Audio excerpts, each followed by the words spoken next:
Wait,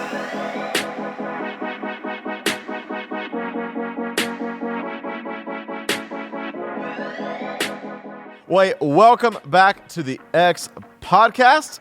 Today is our last day pairing the podcast with the series. Well, sort of. We have our catch-all that we're going to do next week, but today's an exciting day. First of all, Tim, how are you? I'm great. You look warm. I look warm? You look warm. Can you believe it is snowing outside? No. What is happening mid-March? I wasn't expecting this. I have a guest in town. He's freaking out. All right, and then we have special guest, Jesse. How are you? Hello, I'm good. Why do you look so cool and skinny? You know, I just try really hard. Well, you look Speaking good. of skinny, Yeah? why is it mid-March and you still have not brought in a scale? Lydia. There's been a lot of grace extended. We need to edit that part out. No one has written in about this. We are bringing it up ourselves. I have. There's some kind of bet going on. There right? is, There's a and bet. there's been no scale. All right, we're going to bring in a scale. No. Wait, so now you get another week? We're going to. You said it. I guess. You know. All right, fine. You get another week. But I have been losing weight. Okay, I've lost weight. I've lost like 11 pounds. But did you hit your mark? We'll have to bring in a scale to figure that out. Oh, jeez. That's no. No, that's a big no. So, anyways, guys, we have more important things Actually, I have a to talk surprise for you. Liddy brought one in. about. Lydia, bring it out. No, Yes, we she don't did. have She it. brought one. We're There going to do it she right is. now. We're going to do it right here. She comes. I have to keep my clothes. I hope this is real. I have to keep my clothes on. It's not. Dang. Okay. Oh, All sorry, right. but you got scared. You have to weigh yourself. So, Dang. oh, we've already Hey, lost. somebody You're that's grasping listening, for pounds. run You gotta home take your and get a clothes off to weigh scale. yourself. You don't? I mean, In I'm the not morning? worried about it that much. Our I'll take my shoes off for sure. That's oh, it? no. You got to take it all. Our viewers and Oh. listeners, we're sorry. Sorry. Right now for what Yeah. Okay. Okay. So, if you are somewhat new to the podcast, Jesse has been one of our favorite people to have on when we can have him on. He is a sharp thinker and an amazing person, and he works with our next generation. Kids, youth, is involved in college, and he always just brings fresh insight, one of my favorite thinkers. And especially today, as we are piggybacking off of Sunday's message on gender identity, wanted to invite him on as well because of his role in working with the next generation. And also because, we've mentioned it before, but when we knew this series was coming about a year in advance, we really tried to spend at least a good 6 to 8 months educating ourselves, studying, researching. And Jesse's one of the first people that really, when it came to this topic, began to do a deep dive and began to research, ask questions, read books.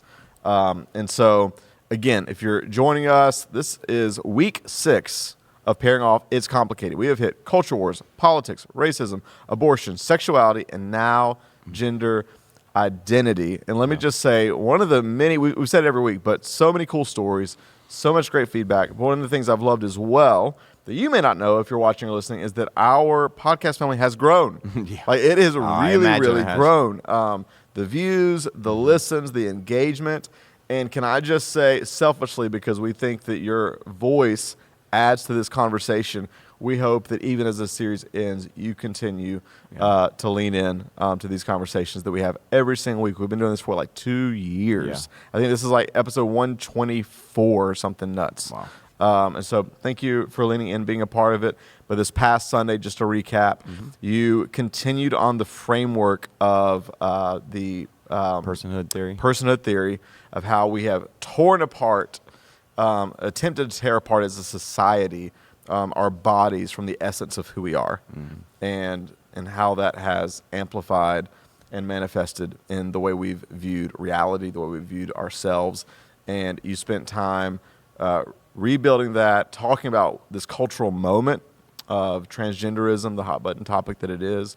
You talked about we were talking about yesterday, one of the things you brought up kind of as a sidebar that seemed to super resonate with people is this whole idea of what we've done with gender roles and gender identities, of masculinity and femininity, and how a lot of people just don't feel like they fit. And you kind of took a moment to shred apart stereotypes and say, no, this is what it actually means if your goal is to be a godly woman, a godly man. And you could just feel in the room the weight that carried with people. And then in the conversations afterwards, thought it was amazing. But again, for time's sake, we say it every week, but if you missed Sunday, really go back because we don't have time to recap it all.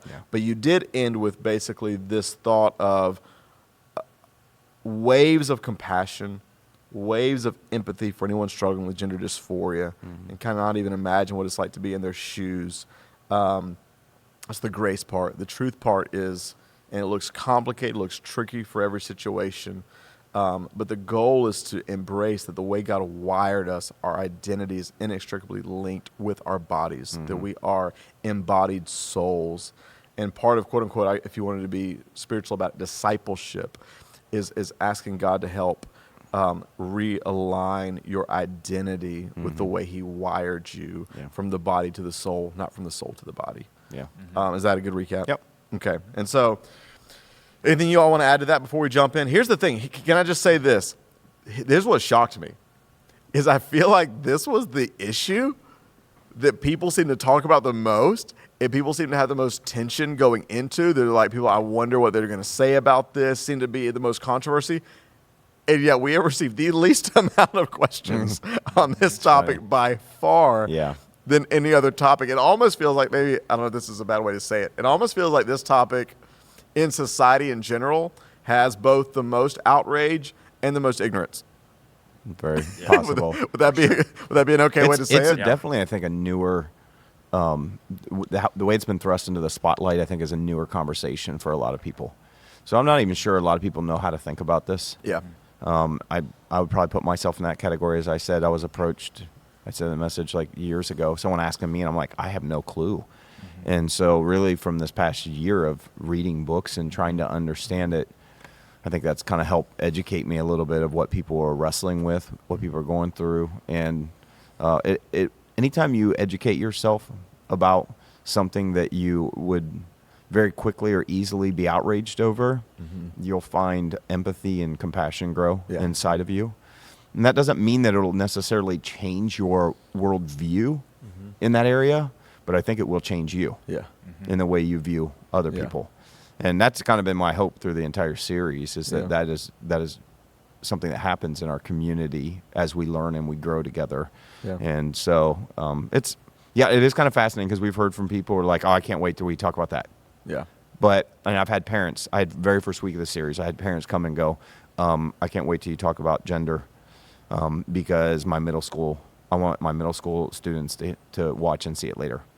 And even if it's somewhat over their heads to an extent, maybe, they're just recognizing how real their kids are confronted, the reality they're confronted with all the time at school, social media. And so I think it's something we're going to continue to kind of learn and grow on as a society and as the church, and how to handle it.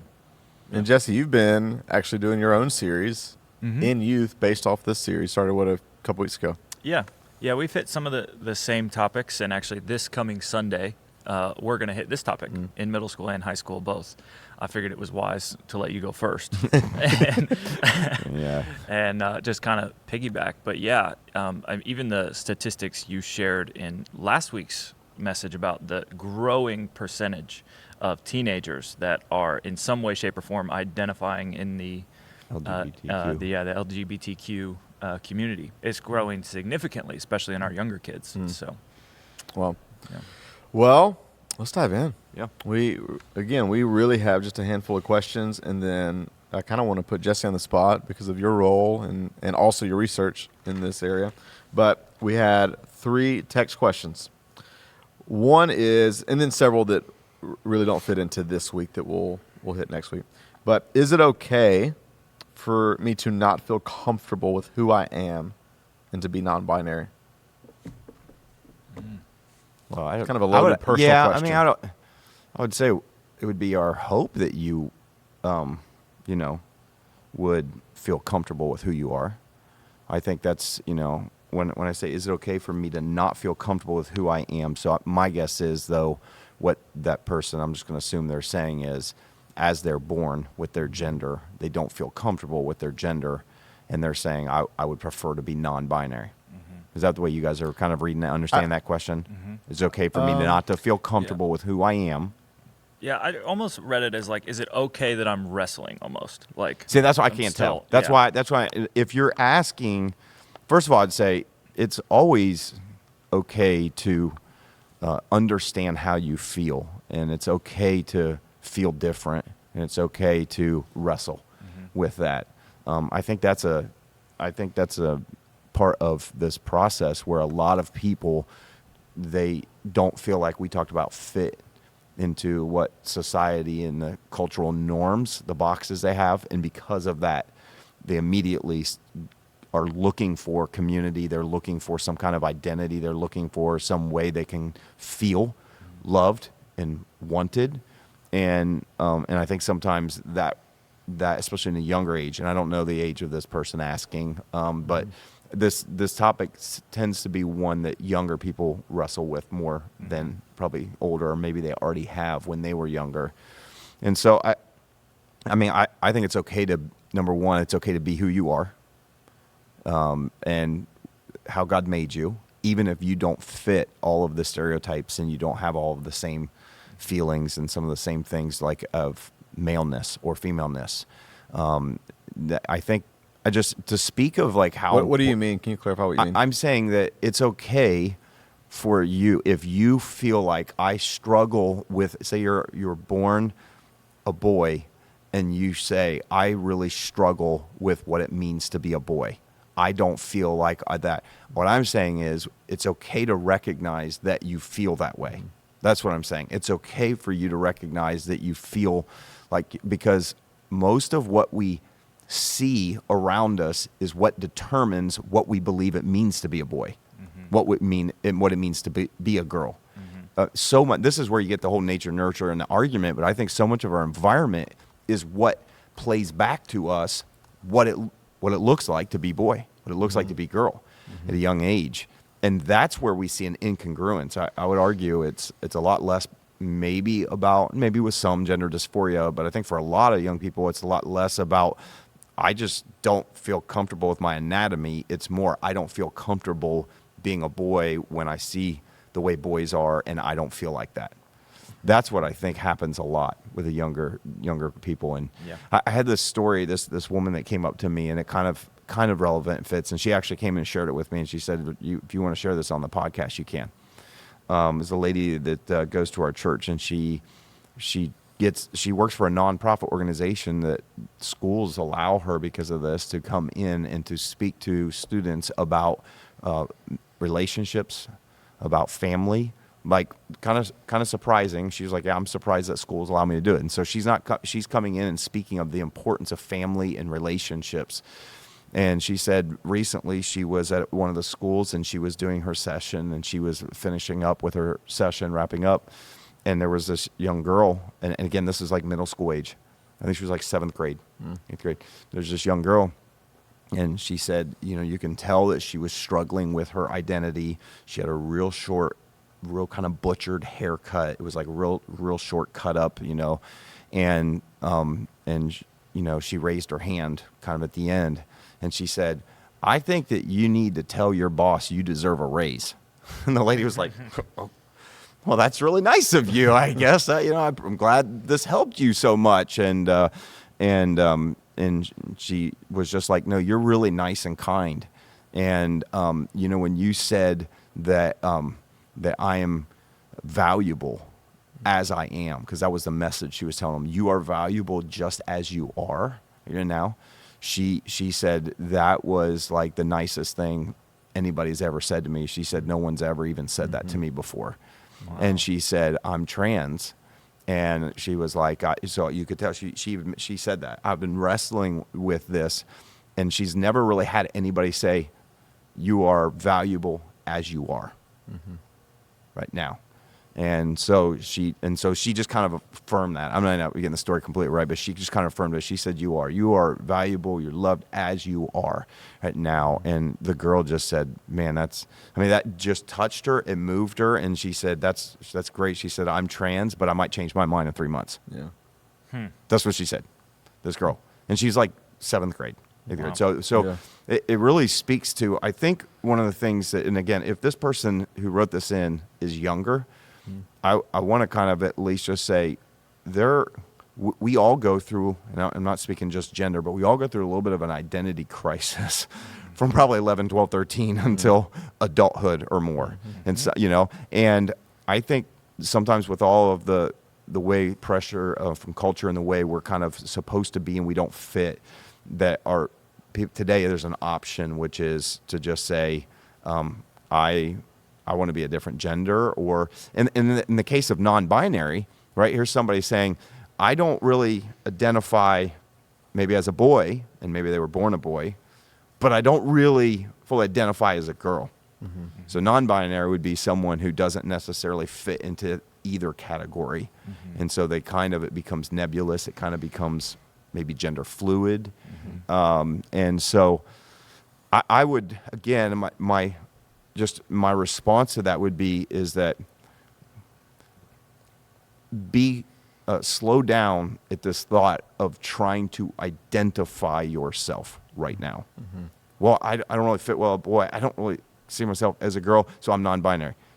I would just say slow down in that process. Yeah. And I think this is where we need help. I think this is where you need pastoral help. You need counselors. You need people who can kind of help you, because I think there's a lot of people that are really confused at one age, and then they grow up and they go through puberty and they go through all these other things, and you can find yourself comfortable with your body and it may not be today, but you can. Yeah.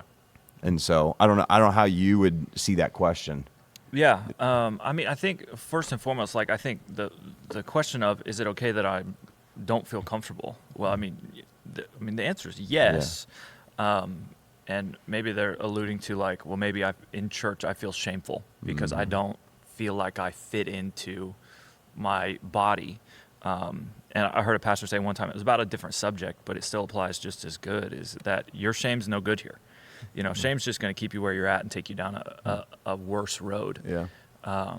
But yeah, it's okay to wrestle. And if there's any place in the world that we should let people be comfortable to wrestle, it's in the church. Mm-hmm. Yeah. But yet it's funny because with this topic especially, church is almost well, what do you mean you wrestle? Yeah. And then I'll sure you'll reference it at some point, but in the book Embodied that we read, they shares more than one story about people that are wrestling with their gender identity in some way, shape, or form, and pastors are just yeah, get out of here. That's some nonsense. Yeah. And of course, they run to culture and find more acceptance. Yeah. Mm-hmm. And, so I think first and foremost, we've got to create a place where it is okay for people to wrestle and say that they're wrestling. Yeah. And not be judged or viewed as the others, which I think is one of the huge things that I think we all gained through reading these books is we knew nothing. We didn't know how to relate. We didn't know we didn't know most of the terms even. Yeah. So how can we love people well if we don't at least know a little bit about what they're struggling with? Yeah. The phrase "love seeks to understand" comes to mind. And so, to that question I say, yeah, definitely it's okay to wrestle, but in knowing that you don't need to identify yourself right this second. Yeah. And believing that God has a journey for you to walk down to where through his love, his grace, and his truth, at the end of that road, you find yourself being comfortable in the body you were born with. Yeah. Yeah. That's great. That verse, love seeks to understand, I think I've said it more in some of our private settings, but I will say for me personally, this issue, more than any of the other issues, the education piece was the transformation for me. Mm-hmm. Yeah. I just realized, I mean, we've been, and we're going to do it at the end of this, but we've been suggesting resources every single week. But that Embodied book was probably the most educational. You'd say the same thing. Oh, yeah. I mean, I just had no idea. I thought, one of the things he quotes, I think it's from Mark Yarhouse, is if you've met one transgender person, you've met one transgender person. You talk about Sunday, it's just different. An umbrella term. I had no idea what all was involved with it and the spectrum of it and the complexities of it. And if there's anything where knowledge is power in any of these issues, besides maybe a few years ago with the racism piece, I think it was this issue. Yeah. But for me, I don't know why, but this may sound controversial, but just as I read it just now, the thought, what came to my mind was the Dave Chappelle special. It was very controversial on both sides. He has said a lot of offensive things towards the trans community, but he also really offends, the far right as well. He can be, pretty vulgar, but he has just a very, he just has an interesting take on things, and he tells this story in the one of his last stand-ups that became so controversial, where he befriended a transgender person, and he was, being Dave Chappelle, being a little insensitive and hearing her story and joking and mocking. And then he said she stopped and just, like, in just this moment of pain and frustration with him, said this statement / question that he said just forever seared itself into his heart. Yeah. She said, "Can't you just acknowledge I'm having a human moment?" Yeah. And for him, it was like, oh, wow. And so it's so, not that I want to rephrase the question, but for the person that says, is it okay for me? I'm like, if possible, why don't we just rephrase that? Is it real for you? I think so many times we try to, the question that I want to say is like, every one of us has human issues. And I don't know that you can boil it down to, is it okay? It's just, on this broken planet, it's real. Yeah. There's things I'm struggling with. Is it okay that I'm struggling with? I don't. I am. Yeah. I am struggling with it. Yeah. And the question isn't trying to decipher mysteries that I may not understand. The question is, where do I go from here? Yeah. And does God love me just as I am? He does. Can God also help me walk out a process of health? He can. Yeah. Can God also help me make wise decisions going forward and how to deal with this in loving community? He can. Does God still have a plan for me regardless of my struggle? He does. Yeah. And so, I if possible, I just almost want to rephrase the question for you and ask, not is it okay? Yeah. Because that's so complex. Is it real? Yeah. And if what you're going through real, welcome to the club of humanity, where all of us are struggling with crap we wish we weren't. Yeah. Yeah. I think also a good point to add to what you're saying, and this is maybe more from a faith context, but I think one of the things that will really help us build our personal internal identity is when we first understand our identity in Christ.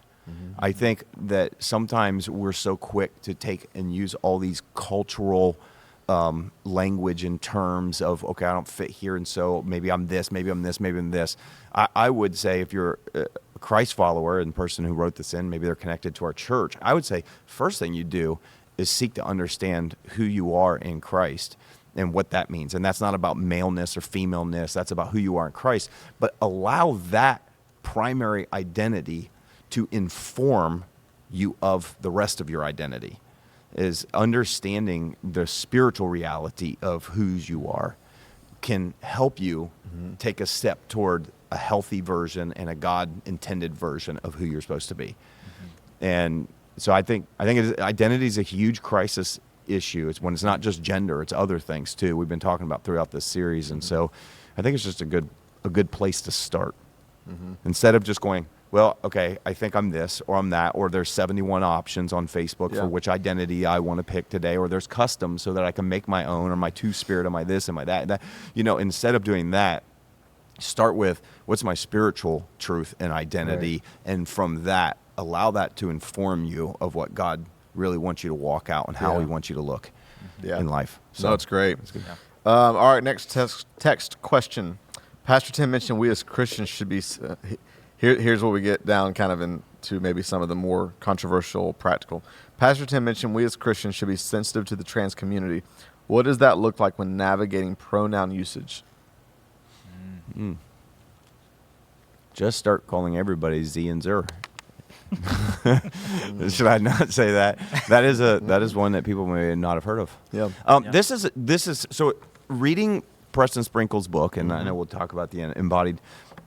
He really dives into some of that toward the end of the book, and I think in a very pastoral way. It was a way that was very helpful for us in ministry because I don't know the answer. I think culturally, depending on your awareness or lack of awareness, your perspective is going to be one either that probably will follow that. Either you're going to think you're a guy, I'm going to call you with male pronouns. Would you say, wouldn't you say, going back to week 1, that maybe this would be one of the hottest topics when we think about culture wars? Yes. And that when people think of this topic, if they've not thought through the lens of empathy or through the lens of educating themselves, this is a culture war. I mean, even a few years ago, I'd say like, I'm not, like this is, sorry. Well, and some people, and so in Preston Sprinkle's book, toward the end, he kind of gives the arguments for and against. Yeah. And I think one of the arguments that I've heard for those who are against using practicing hospitality. pronoun hospitality for someone who's transgender and wants a different pronoun, is that they would say it's lying. You're born a male. You know, I'm not going to use female pronouns. Right. And I think Preston Sprinkle, if I recall, maybe you guys remember, did a great job of just, you know, even talking about there are so many things we have to understand in the language when it comes to labels and other things that are as much cultural as they are like theological. Yeah. Language we use, the way we reference people, terms, you know, there's so many things that are cultural. And, you know, again, maybe this is a little bit of a personal conscience thing versus being considerate.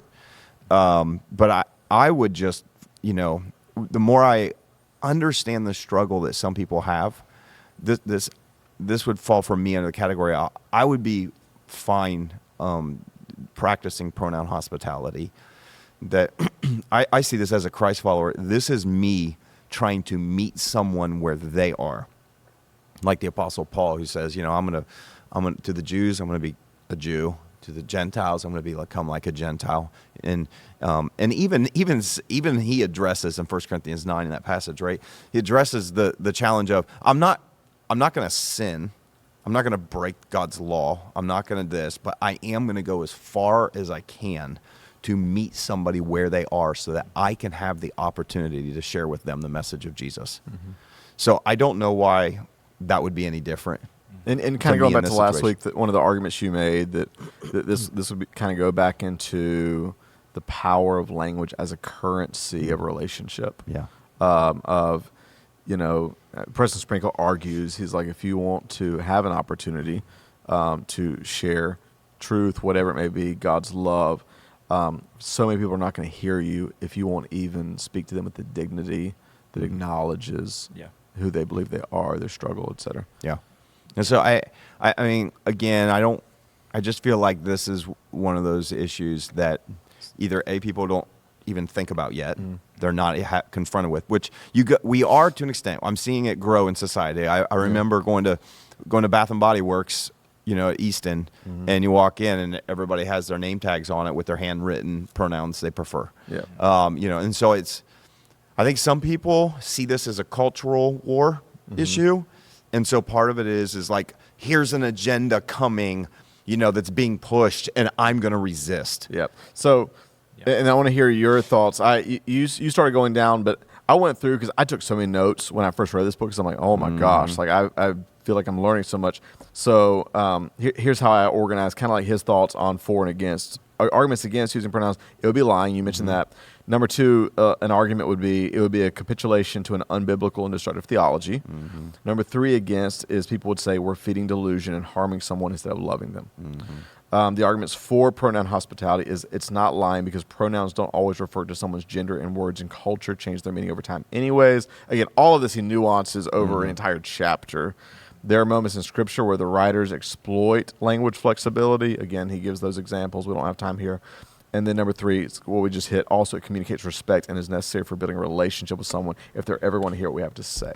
So those are kind of, and that's good. Just a snapshot. What do you say? Yeah, well, I think one thing he also, I think it's in Preston Sprinkle's book, that especially if somebody who is a part of the trans community hears you use their proper pronoun, they know you're a Christian, they don't automatically assume that, well, you affirm them.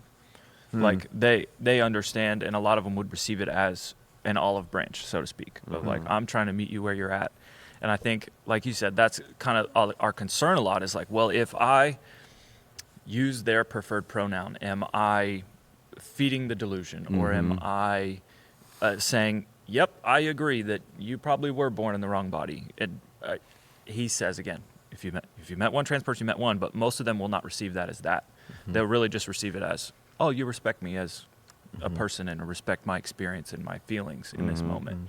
You know, so I think it's funny. The common theme throughout this whole subject is our education is really what created the ability to show and feel more empathy. Because before I read that book, if you asked me about pronoun hospitality, I'll just be transparent. I'd be like, no, it's ridiculous. Why would I do that?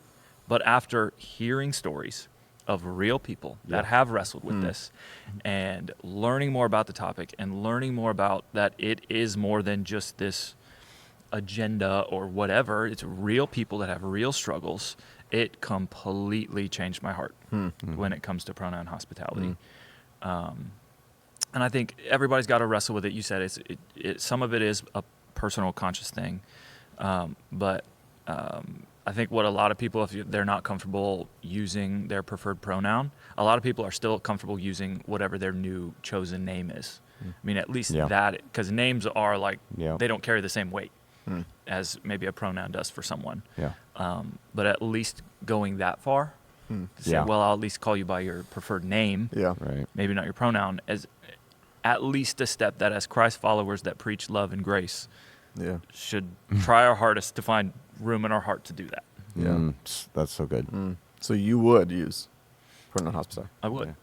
Again, if you had asked me that question a year ago, I mean, just honestly, the answer probably would have been differently. Yeah. All right. What about you? Let's You go. didn't say. Why are you trying to put me on the spot? As of right now, same with you, the book really changed my heart. I would say it changed my mind. It did change my mind. I think it just gave thoughts to my mind. I would probably lean towards it. I don't know. I'm still thinking through it for a lot of reasons on both sides. But if you put a gun in my head, I would also lean towards pronoun hospitality as well. But I reserve the right to change my mind, and I reserve the right to be wrong. And ask me next week. So I think what's hard about it is like when it feels like visually what we're used to, it doesn't fit. It doesn't. Or if someone's using a plural, they and them, and I think some of it would be challenging to do. But I think that's the question: do you go to the trouble because you want to build a relationship with somebody? Yeah. Because you're probably not going to have. Just imagine you're probably not going to be able to carry a relationship with somebody if you will not use either their new name and you want to keep referring to their dead name, or if you won't use the pronoun that they ask you, or prefer if they tell you, then my guess is you won't really have a relationship. Yeah, that's with where it them. changes And things. that's the hard part. Yeah, that's where it changes things because, when you ask me that question, would I think about two different arenas. I think about and that sounds weird, but I think about the public arena of, what we are expressing and representing as a church body, as followers of Jesus, which you always want it to be loving, but you don't want to try to create confusion. But then I think about as I'm building a relationship with a person, I can't imagine just because of my own dogma saying, well, I know you already know what I believe, but I just refuse. And so I'm not. And just, I mean, like, how do you be a bridge builder if you blow up your side of the bridge? Yeah. It's a good, I mean, like, That is a good way to put it. And I'm going to go back to a challenge you gave the first week because I think I just can feel it. If anybody's listening to this right now, they're like, oh, I can't. But you gave a challenge. Before you come back with a rebuttal, read. I know we're all busy, but I am almost begging you, read Embodied and then come back and bring the challenge and tell us where we're wrong. I said it before, I love G.K. Chesterton, in my mind, greatest thinker of the 20th century. He said it's not arrogant to think you may be right, but it is arrogant to be unable to imagine how you might be wrong. And I think this topic requires empathy, education, and humility. Yeah. That's good. So, okay. Good. All right, last actual text question, and then I want to ask you some questions. It says this, actually, one of your youth leaders who I think still doesn't know how to text in questions and email sent me a direct text and puts, Really? Yeah. He said, so I know I could text this to the podcast, but ... I really don't know how it works, even though they say it every week, LOL. But my question is, how does the Bible culture address transgender mentally in the fact that if God can't make a mistake, then how can someone think they are the wrong sex? This is more of a hypothetical question, which I don't think it is. But I didn't know if someone already thought of this or questioned it. So again, how does the Bible culture address transgender mentally in the fact that if God can't make a mistake, then how can someone think they're the wrong sex? I don't really understand. I think I that do. because there are a lot of things that God creates us to do that we do the opposite and think it's fine. Well, but my I'm not mind really sure. immediately, and I know it's weird, maybe it's a false parallel. My mind immediately goes to the heartbreaking question a few weeks ago in the abortion podcast. I think it goes back to the way I described it. There's the overlap of two realities in this broken planet. There is the overlap of the reality that we are fearfully and wonderfully made. God created us, intimately wove us together in our mother's womb. Mm-hmm. And then there's the reality of our brokenness and a fallen nature, and that we're all born tainted in sin. Mm-hmm. And that taintedness, that brokenness, that fracturedness affects every aspect of our humanity, from spiritually to sexually to physically. And so I think, like, in this complex reality on earth, we all experience the divinity and the brokenness. And the way we're born, that fleshes out in all kind of things that we wish we didn't struggle with, we wish we didn't have to think about. Good. Does that agree? You just say amen. So I or? think Amen. it's- I don't. Does yeah. that, I mean, does that So I seem to don't- approach what you think he's saying? Well, so is it the underlying tone, meaning that, like, could we use the argument of, well, God doesn't make mistakes, to say that you are not transgender, Right. or you were not born in the wrong body? Or I think, well, one, that maybe logically you've got an argument for sure, but to give that as an answer to someone who is wrestling would be dismissive, I think, if that's what the question is getting at. Well, this person isn't wrestling. No. I'm saying, would you say that to someone who's wrestling? Could you use? I think I would. It's so tough because, again, it kind of goes back to last week when people are if people are asking certain personal questions, there's a different pastoral way you approach it. Yeah. That has a longer conversation to it, has a longer runway to even try, because you never even want to get to the place where you give pat answers. Yeah. But if you're trying to help people wrestle through theologically, philosophically, and I'm push back. Give me pushback because I want to grow. But to me, it's a fair thought process in any arena of life in which you're experiencing pain and brokenness, in which you're experiencing confusion, to say God doesn't make mistakes. He made me wonderfully, and yet all of us in some arena of our lives, because of the brokenness of our ancestors, of Adam and Eve, are going to experience incongruencies in some form or another, are going to experience confusion or pain or brokenness in some form or another. But it doesn't mean that God was any less intentional or purposeful in him making you and designing you. It doesn't mean he has any less of a plan for your life. It doesn't mean he has any less value that he directs towards you. Yeah. That'd be a better way to phrase it, pastorally. Yeah. Sure. You got Yeah. pushback? Give it to me. I don't. No, I think that this is I'll make a because we're having such a hard time really understanding what is being asked and how to logically think of this, because it does feel like two separate things. But again, for lack of having a better understanding of this, so this may not be a great one, but I wonder if, to me, this would fit the way they're asking it in the same category as we look at people who are born with genetic disorders. When we look at you can ask that same question. Mm-hmm. People that are born with genetic defects. Mm-hmm. Something genetically went wrong in utero, and they now have some kind of genetic disorder or multiple genetic disorders, whatever it might be. When that happens, I think some people look at that and go, wait, if God doesn't make mistakes, then why were there problems? Right.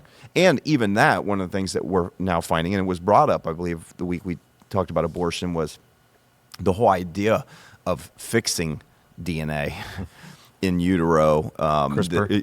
CRISPR, genetic fixing, because we have found CF in certain diseases that are traced back to a genetic, something's missing. There's a protein off. There's a genetic disorder. Mm-hmm. And, I think it's a little bit how you view all that. And I told you, I don't know if I said that on the podcast or I might have said that off the podcast, but I said I view all those passages of I'm fearfully and wonderfully made, that is a miracle, less that God himself has his hand weaving together the different genes, but more that God created, designed, wrote the code, instituted the miracle that happens, because it is a miracle that happens, that God did that. And then so if God creates, let's imagine that God creates this, again, even those that are outside of the faith, atheists, that maybe don't believe in any God, they still wonder and marvel and think probably the most miraculous thing we have, to use that term loosely, the most miraculous thing we have is DNA. Yeah.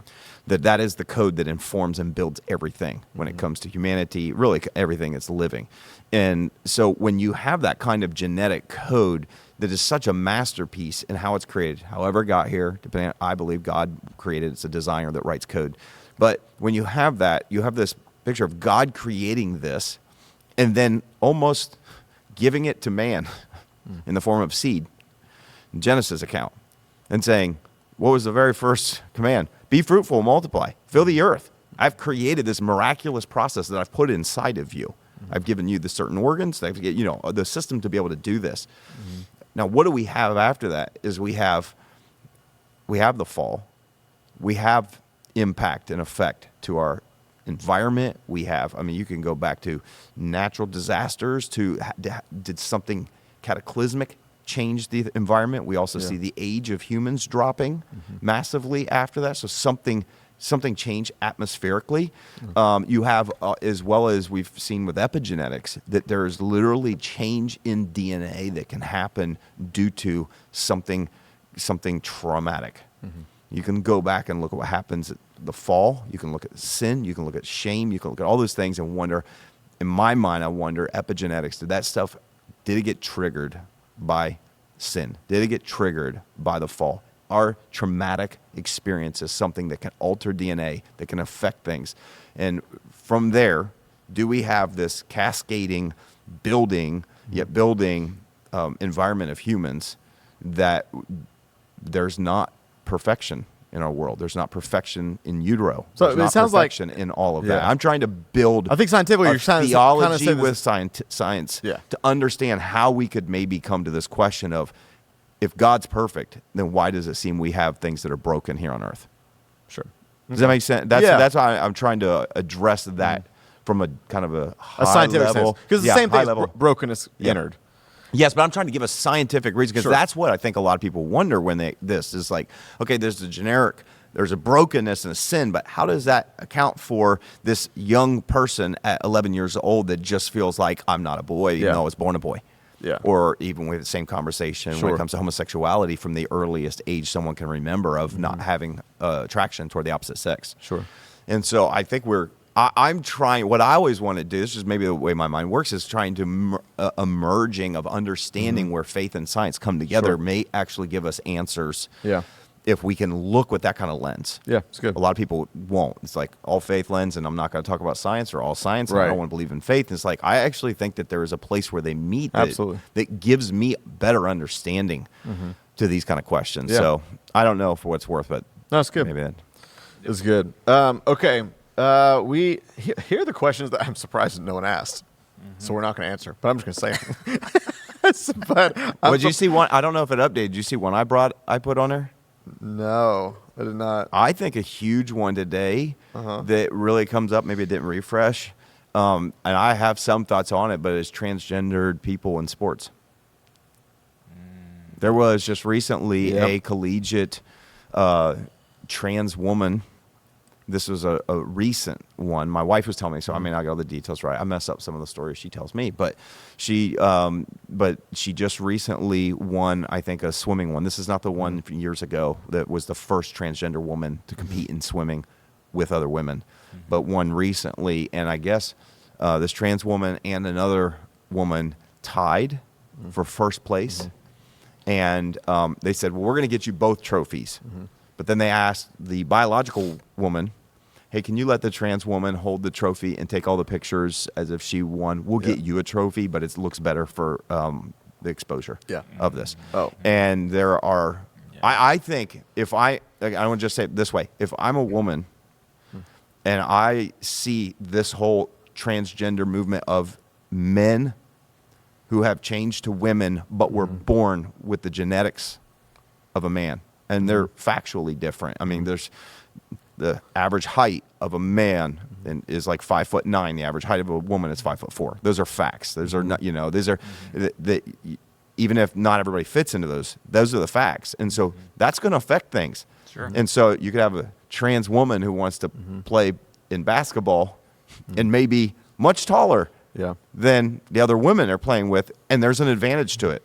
Or it's swimming in the way and there's a reason why we have Title IX, when it comes to women's sports, is because it's all about giving women equal opportunity to share in all of these experiences and do this. And so now that is crossing over, and I think there's a massive debate around it. I think so. I watched we won't spend too much time here because you didn't ask, but I'm being sassy. But I think, and I don't want to minimize the seriousness of this on either side, because I watched 6 months ago an interview with the trans president of sports gender rights in an interview with Trevor Noah, and I mean it's very they have their arguments down on look, like, if we're going to be given full rights, then this is what it looks like.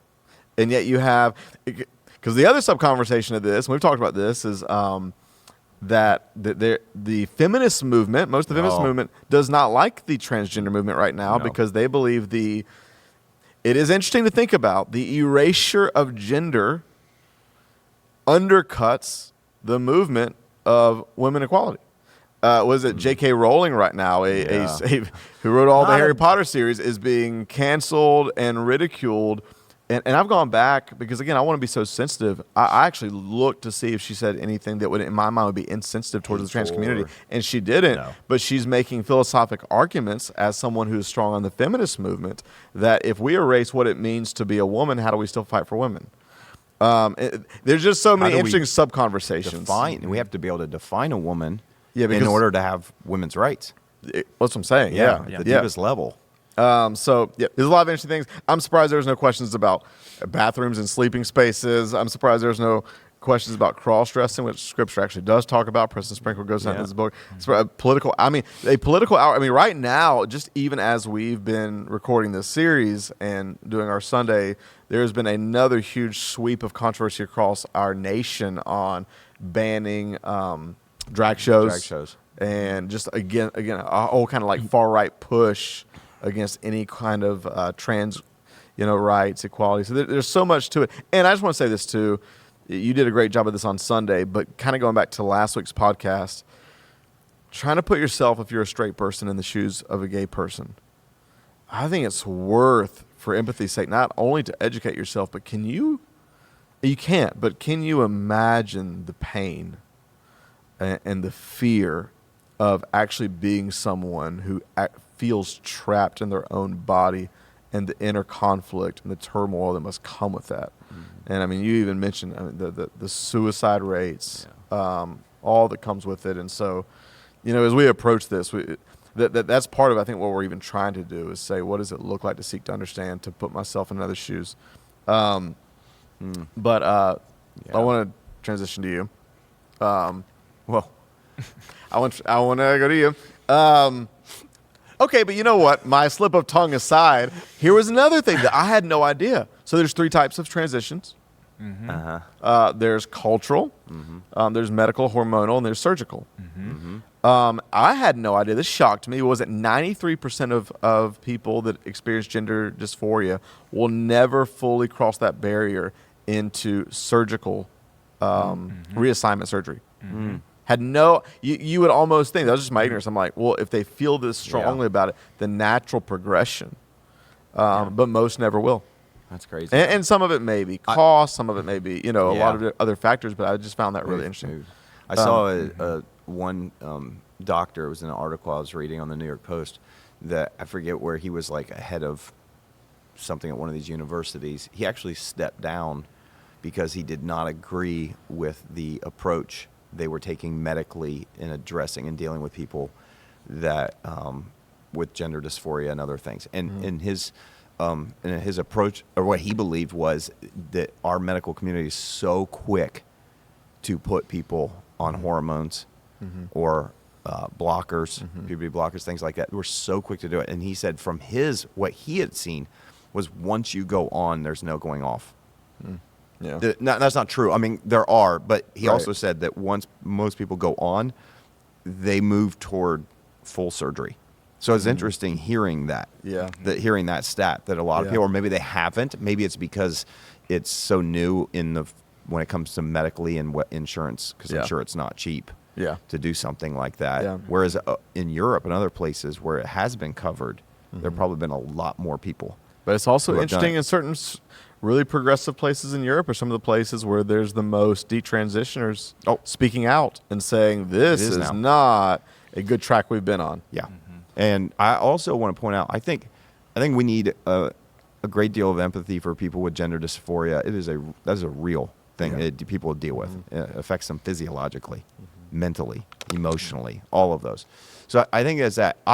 I also think, though, and when you read detransition stories, I think there are also a lot of people in our culture that are very susceptible to cultural persuasion that are also going trans, maybe even doing, it's even like the story that I shared of the one girl, and that was in one of the articles, that I don't know, it didn't sound like she actually deals with gender dysphoria.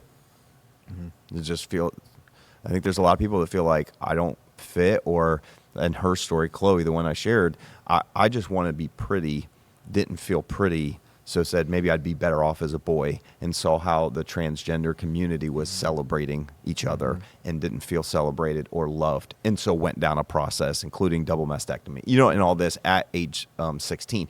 And then as she detransitioned, she regrets, and now she's telling everybody about it.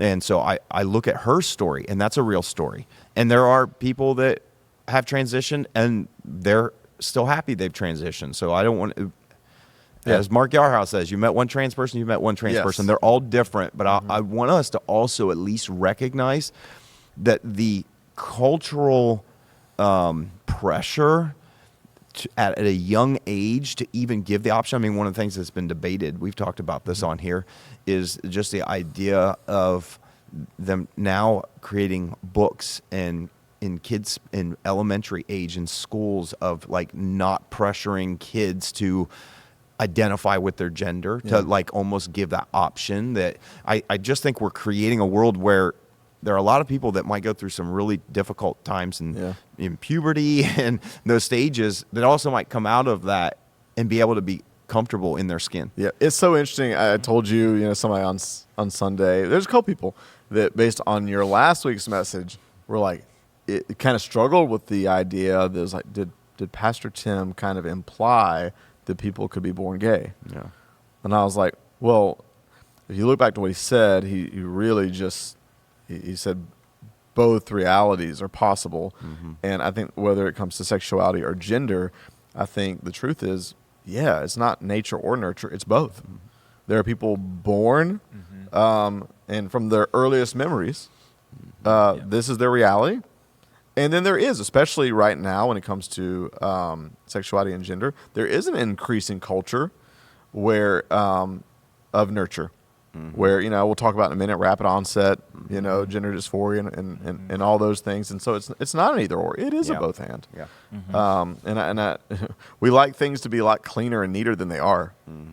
But, okay, Jesse, a few questions. But first off, because I want to ask you, students and parents and all that, but what are some things we've hit a lot, he's hit a lot, I know you've got tons of notes, just like I took tons of notes, but what are some of the things in your study, your research, and in your role that you have noticed, learned, been impacted by the most in this pursuit?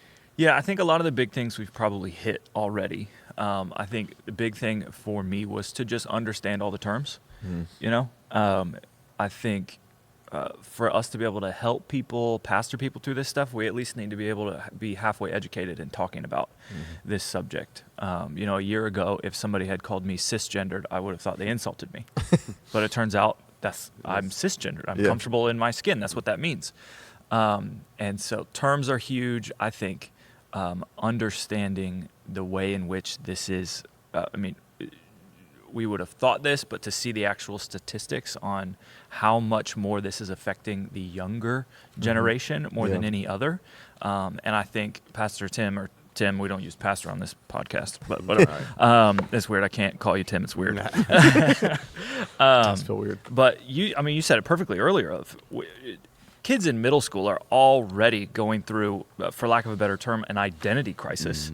And now let's throw in, by the way, you can also change your gender if you want. Yeah. And, how is any kid at that phase in their life and their development going to be able to, in a healthy or a mature way, process that decision, you know? Yeah.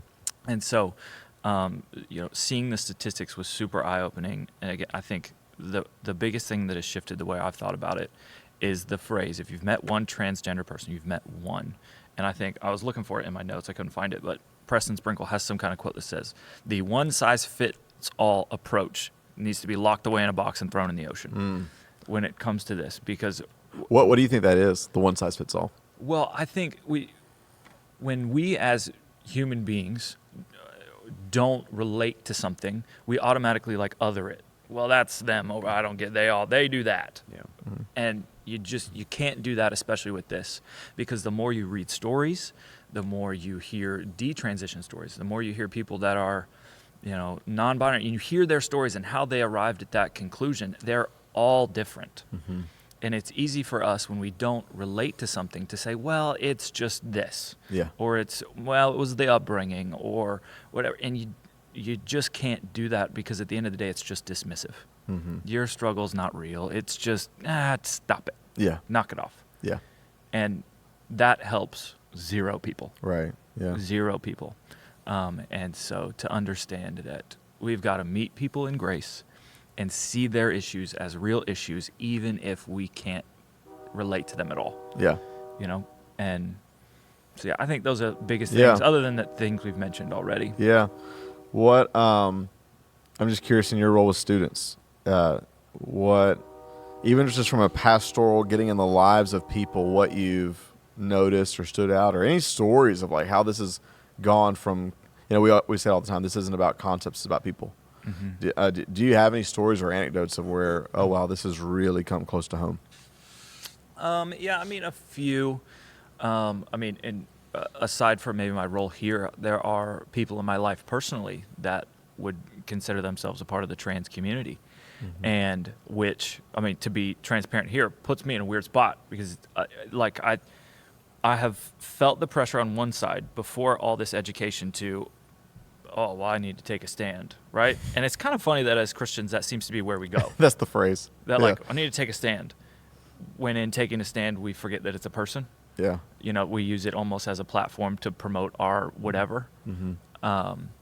And so it's hit close to home in just the fact that now I have friends that identify as non-binary. I know somebody who has gone through the transition process, and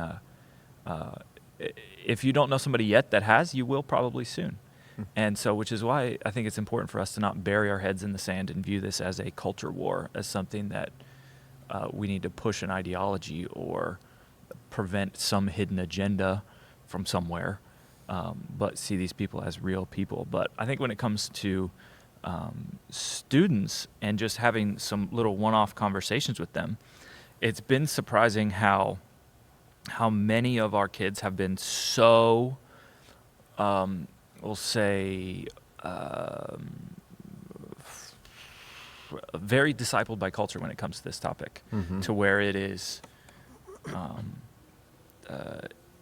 it has put, I think, youth pastors specifically in a weird spot to say anything other than, well, we affirm people that are trans. Because it's almost, the culture has shaped this subject to be, well, if you say anything other than you accept them fully as they are, and if they feel like they should transition, you should tell them to, that you're a bigot.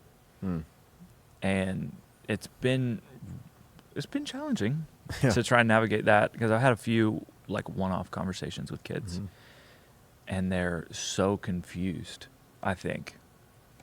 So, what are you doing? 'Cause you just described the tension. You got a side that's just dismissive and culture war. And you got another side that's just doesn't even think biblically at all. But whatever culture says goes, and there's not a biblical worldview and construct, and you're trying to speak right into the middle of that. What are you finding and how to navigate that tension? Yeah, it sounds like a cop-out answer, but you have to see the people as people. You have to love them, and I think now more than ever, and Preston Sprinkle talks about this, is that it's not okay for youth ministries just to pull high numbers of kids. You have to create environments where they can be real and open and honest, and create places where if they are struggling with their gender identity, they feel comfortable enough and they have a mature, rooted adult leader in their life that they can talk to. Yeah. Because if they don't have that, and if they don't have it at home, then they're going to go to the internet. They're going to go to Reddit, and it's going to tell them something completely different. Yeah. It's so funny. We've talked about it, but it's interesting how, let's just be honest, there would be some churches that would say, they'd just be really frank. We don't know what to do with that. To be honest, maybe they would just say this more behind closed doors. We hope that doesn't come into our space. Right. Then there would probably be a lot of churches in the middle that would say we need to love all people. And that sounds really sexy until all people come in. Yeah. And then it feels very uncomfortable, and certain people would make them nervous. Yeah.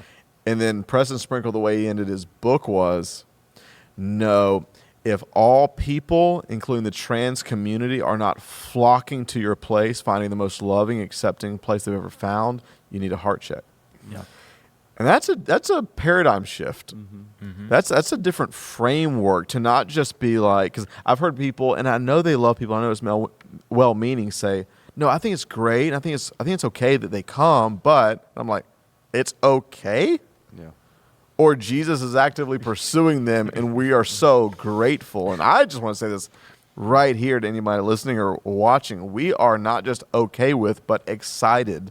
Yeah. And so honored that anybody, part of any community, regardless of what you're walking through, wrestling with, identifying with, would come and be a part of this place. And we hope it's the safest, most loving place for you to wrestle. It's such a funny phrase. Like, well, it's okay that they, did they need your permission? Right. Half the time I'm wondering, is it okay that I'm a part of this community? Yeah, it's funny how and I think the church historically, not our church, but the church in general, has had these topics. I mean, 20 years ago, it was homosexuality of like, everyone's welcome, but then if somebody walks in the door that's different, it's almost like somebody's going to talk to them, right? Yes. Yeah. It's your welcome, like, wait, but when's what? the conversation coming? Yeah. Yes. So, someone within the month needs to say, hey, I'm glad you're here, but you know that, this is wrong. It's like, oh, man. Yeah, that's funny. And interesting. Preston Sprinkle tells a story about a woman named, I think it was Lisa, who grew up in the church, went to talk to a pastor about her gender identity problems, and he more or less just was like, yeah, you can't come back if you're struggling with that. Ends up getting married to a woman that her wife dies tragically in this freak accident, and then has to call around all these different churches to have somebody to do the funeral, host it, and a pastor to perform it, and gets turned away at several different churches. And then one of her last options is this super country, conservative, kind of stereotypical church. And she, explains, hey, I'm trans, I'm married to, my wife just died, I just need somebody to do the funeral. And before, clarifying, well, we'll do it, but I just want you to know my stance, he says, we would be honored to. We'd be honored to care for you. And that is the moment that actually rekindled her love for Jesus. Wow. Is just somebody saying, hey, we'd be honored to. Not without, well, I guess we will. Yeah. But I just need you to know that I don't support this. It's like, we don't do that with anything else. No. It's like, love should come with no strings attached. We'll love you, but just so you know, I don't agree. Right. We'll do the funeral for your son that died of a drug overdose, but just so you know our stance on drugs, we never do that. Yeah. What about, again, some of these may just be kind of repeat, but you mentioned earlier the whole pressure to condone anything. And a lot of times that goes into even the stories Preston Sprinkle talked about, let's say someone goes to see the school nurse in elementary school or middle school, says, I'm struggling with this. And the response has been given to parents. Right now, a lot of it is because of the high suicide mortality rates and because of the shame, it's transition or die. Hey, start your kid on transitioning or they're going to kill themselves. How would you speak to parents and students in the middle of all this? Yeah, well, I think the most important thing for parents to think about, to realize when it comes to this subject is that we as parents cannot just bury our heads in the sand and say, that'll never be my kid. The reality is it could. Yeah. I mean, you referenced it earlier. There is such a thing as rapid onset gender dysphoria. Some people call that trans trending, but I wouldn't call it that. But basically, where out of the blue, a kid will just stop identifying as their natural born sex. And I think it's so important for parents to understand that you have to be their safe place. Like, you have to be the place where they can come and feel comfortable. And that's really hard to do, because not only do you have a kid that is now wrestling with their gender identity, you also have a parent that is wrestling with, oh, this is my kid that I've raised as a boy, that I've raised as a girl. My whole life I never expected this. I don't even understand this. And now they're simultaneously wrestling with two different humongous battles. But I said it earlier, but parents, we have to be the safe place. And I think because of the, for lack of a better term, panic that can arise in a parent when a kid says, hey, I'm wrestling with this, or I'm struggling with this, or I identify as this now, the panic that arises almost turns into like anger. Like, we feel like we have to snuff out what are that. Well, that's nonsense. I didn't raise you that way, or whatever. And all you're in reality doing is pushing them further away from you. Yeah. Well, you don't accept me as I am, and so I'm going to go where I am accepted and where I am loved. And again, like I said, that's going to be Reddit and Tumblr and all these other places where they're going to be affirmed to continue to pursue that path. And so I think as parents, you don't want to have to start learning about it when your kid comes to you and tells you that they feel like transitioning, whether that be socially or hormonally or whatever. To at least have a base foundation of what these terms are, what this subject means, and all this stuff, so that you can at least have an educated and a caring conversation with your kid, if that ever happens, I think is a loving thing to do. I think it's probably more important now than ever for parents, especially as they grow into the middle school and high school years, to be actively engaged in their kids' lives. Because more and more kids just stay on their phone, they stay in their room, and it's easy for weeks to go by with your kids without having a meaningful conversation with them or having dinner around the table. And I think we as parents, especially when it comes to this topic, have to fight and be intentional to be a safe place for our kids to talk about what they're thinking and feeling, and not even just with this topic, but just in general. We have to be the safe place. Otherwise, they're going to find it somewhere else. And that goes double for the church as well. Like I said, the youth ministry is going to become more important now than ever. To be a place where kids can come and feel seen and heard. And not just, hey, we're going to throw this giant event and we had 300 kids come. Okay, that's awesome. We want that too. But we also want to create a space for those 300 kids where they can actually be mentored and discipled and loved and cared for and led in grace and truth. And so I think parents, we've got to educate ourselves. That's so good. And I think one of the things that's so tough about this, maybe from a quote-unquote discipleship standpoint more than any other issue, is we really in the church as leaders want to give quick fixes. And I think if there's ever an issue that doesn't have a quick fix, I mean, don't you want to just, I think there's probably people that still to this day would say in the initial conversation with someone, well, that's easy. You just need to know who you are in Jesus. Well, that is not, that's a life-shattering, changing, empowering reality, know who you are in Christ, that can and will change your life. But the jargon of that is not a magic silver bullet.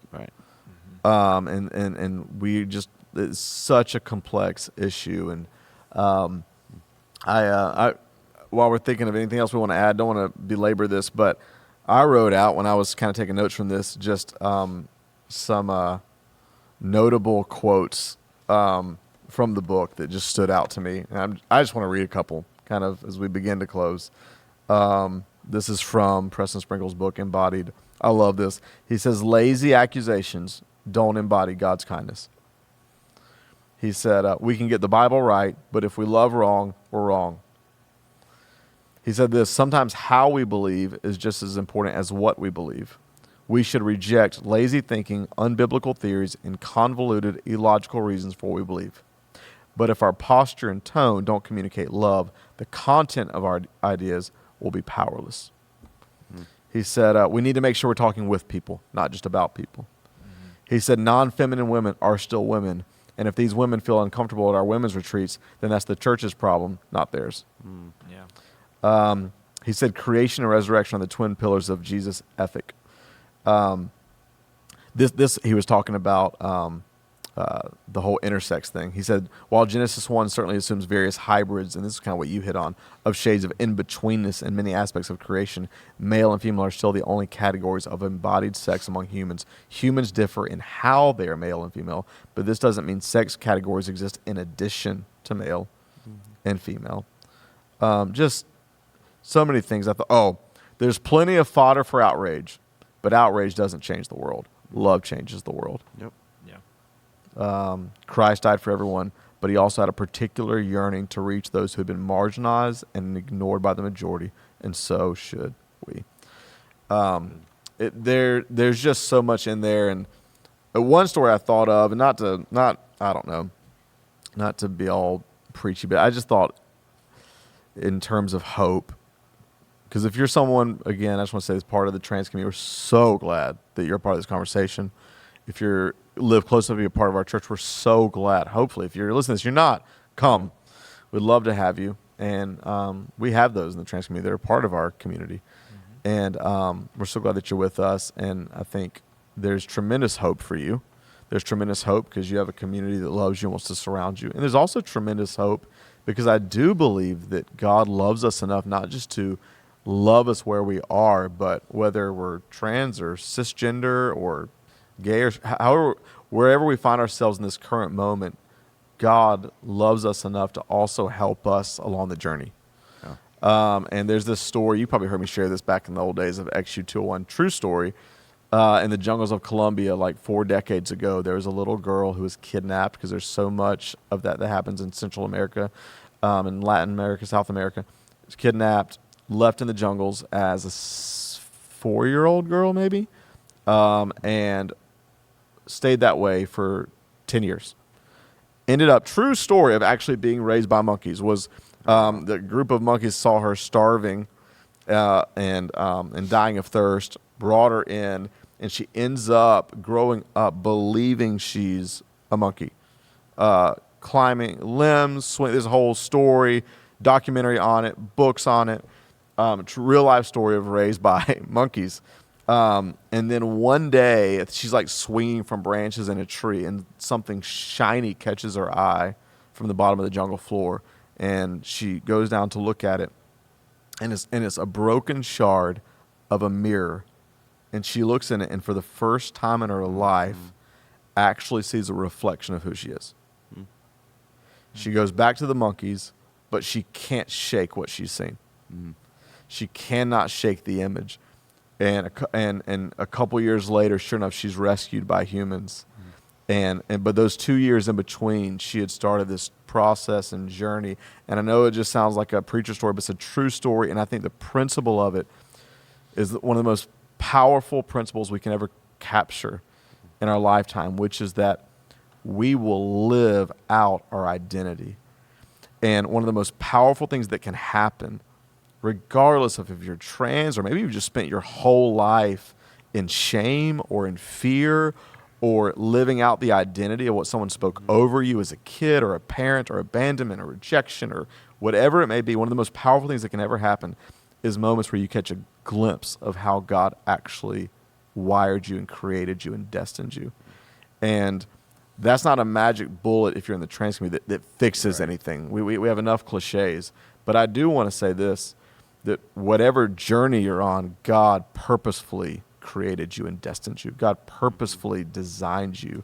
And I think one of the most, and we've heard stories, and President Springfield talked about stories of people in the trans community that when they caught a glimpse, even of the personhood theory you talked about, that when they caught a glimpse, when the lenses that were over their eyes of the way they viewed themselves and reality and God shifted, and there's almost like a cataract replacement, that it shifted everything internally. Yeah. Because for all of us, again, gay, straight, cis, trans, we will live out who we believe we are. And I, for one, am so thankful there is someone above my pay grade that actually created me and knows me better than I know me. And for all of us, whatever journey we're on, transformation is possible, and we can catch glimpses. I really believe through Scripture. I do believe this. We go out of our way to say this is a complicated, human, gritty, long process. But I also do believe in the supernatural power of God and his presence that he can also have healing moments, and he can do unbelievable work in our hearts and in our lives. And so I just want to say, wherever anybody's at listening to this, there is absolutely incredible hope, and you're loved, you're valued, and you can have the most meaningful days ahead of you. And whatever you're wrestling through, just don't wrestle with it alone. Yeah. Don't suffer alone. No. Don't suffer in silence. Don't let the fear of shame keep you from being honest about what you're wrestling with. And I don't know. Couple book recommendations. Yeah, let's do it. So we can do it as we wrap up. So one that we've talked about a few of them, but I think it's kind of one of my favorite books through this whole series that addresses a lot of the topics. Yeah. Not so much in a pastoral way and not in depth. Yeah. But using personhood theory to help understand about transgenderism, homosexuality, abortion, euthanasia, things like that. Love Thy Body by Nancy Pearcey. That is a book I highly recommend. Well, the book we've been talking about quite a bit today was Preston Sprinkle's book, Embodied.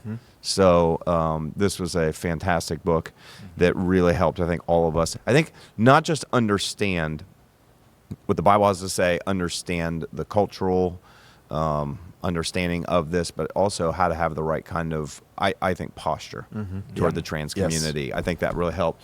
Another book, I've not read all of this, but some, but again, Mark Yarhouse, Emerging Gender Identities. He also wrote one on gender dysphoria. He's kind of a leading voice in this area. And he gives talk about definitions. He gives like a couple pages that are just straight definitions that are just really helpful because there's a lot of them and it's growing. Yeah. And so these are ones, and I know you've got a book as well, Yeah, Jesse. I've got one specifically for parents, another Mark Yarhouse book, but it's called When Children Come Out, a guide for Christian parents. I think if you're a parent and maybe you lay awake at night and you're concerned about what do I do, how do I know about this, how do I talk, this is a great place to start. It's not super long, but it's what I've read of it. I haven't finished all of it, but what I've read is incredibly helpful. Love it. So check out these books. If you missed Sunday, then I hope you actually paused this before you listen to the rest of it. But if you didn't, go back and listen to Sunday's message. And then we've mentioned a couple times, but about 6 years ago, John Tyson from New York did a series called Controversial Jesus, and he has one on Jesus and the transgender community. It is worth going back and listening to. Also want to remind you, our catch-all episode from the It's Complicated series is next week. So from this conversation or any of the previous one, culture wars, politics, sexuality, racism, abortion, gender, if there are questions you didn't write in because you missed a message, or we said something in the podcast that you felt like didn't answer it well, or you still disagree, or you're mad, write back in again, and we're going to try to do, we'll try to keep it at one, but we want to do a catch-all and go back through, because there's a lot of questions that are miscellaneous that we're going to talk through next week. But Jesse, thank you for joining us. Your insight and thanks for having me. So good. And I just want to say, I'm going to call you Pastor Tim. This series, I don't know if you heard it, but in the 9:30 when you said, "Hey, it's the end of the series," blah blah, everybody interrupted you with applause. And I just think you have done a masterful job. And I think people from both sides, even if they disagree, really appreciate the level of research, the level of heart and compassion, the level of intentionality, and the level of intelligence that you've put into this series. I really do think it's a game changer for us as a church. I think it is a lasting resource for us as a church. I think it changes the way we pastor as a staff, the way we think as people. And I am just so grateful.